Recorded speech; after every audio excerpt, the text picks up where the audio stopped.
Welcome back to Overtime here on WOTM. Let's shift our focus over to basketball and the college basketball scene. There's a few different teams ranked in the SEC in the top 25. We're starting to play SEC basketball. Jay Billis called this the deepest and best conference this year in college basketball. Auburn right now seems to be the leader of the pack. They got a win on the road yesterday. They're now 2-0. Got a win over South Carolina, blowout victory, 81-66.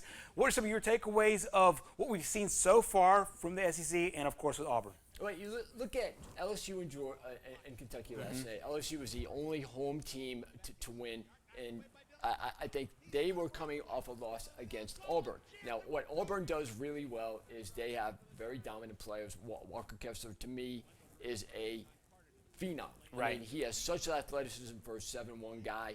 He can do a number of things really well. He's probably one of the best pick setters in the SEC. He can take it out and shoot from deep. And defensively, he is an absolute nightmare. Triple-double the other game with 11 blocks. Once again, in this game, high field goal percentage, 5 for 5 from the field, 12 points, 10 rebounds, 4 blocks. A hard thing to account for in the SEC because of his athleticism and his size and his ability to handle the ball. And also, he's very fluid defensively. He can block 2 or 3 shots in a row and not lose his balance and not look awkward doing it. Auburn also has Jabari Smith, who not only is a dynamic scorer, but he's shooting 84% from the free throw line. And Auburn isn't really that good of a free throw shooting team. So his ability to make free throws late in the game will really help them. And then you have Wendell Green, who is very good handling the ball. He can penetrate, and he had 22 points, 6 to 10 for three-point range, and being a pretty good South Carolina team that definitely is one of the best three-point shooting teams in the SEC. Exactly. We'll take a look at those games from last night. You referenced it. Auburn getting the win on the road at South Carolina. A big win, though, for LSU at home and a pretty solid start here to the SEC slate. And Kentucky really dominates the boards like no team in the SEC. They out-rebound their opponents by almost 15 rebounds a game. LSU is very, very good defensively. One of the best defensive teams in the country. According to Jerry Palm's defensive percentage rating, they're number 1 in the country.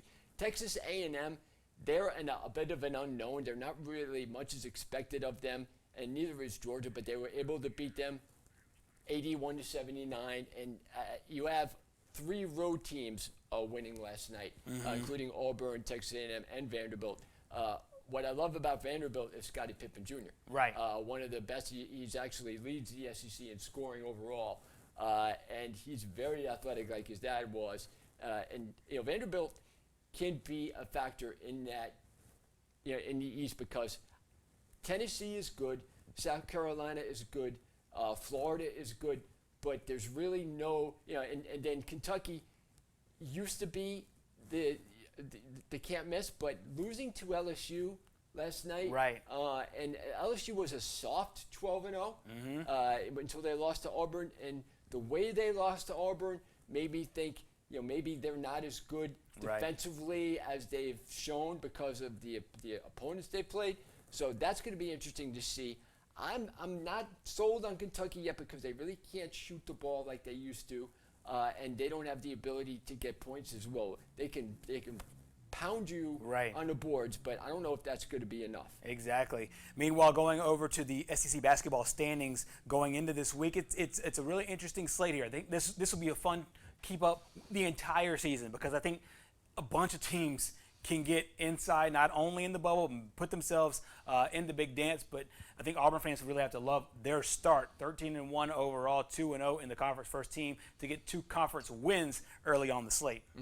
Mississippi State is a team that I really like. They can shoot the ball.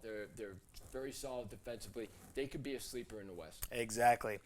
That is the SEC right now. Bama's on the court as we speak, and we'll see how they do coming up tomorrow and as we follow this entire conference throughout the course of the season. Well, coming up next here on Overtime, it's playoff time and another sport in the NFL. We'll talk about it next.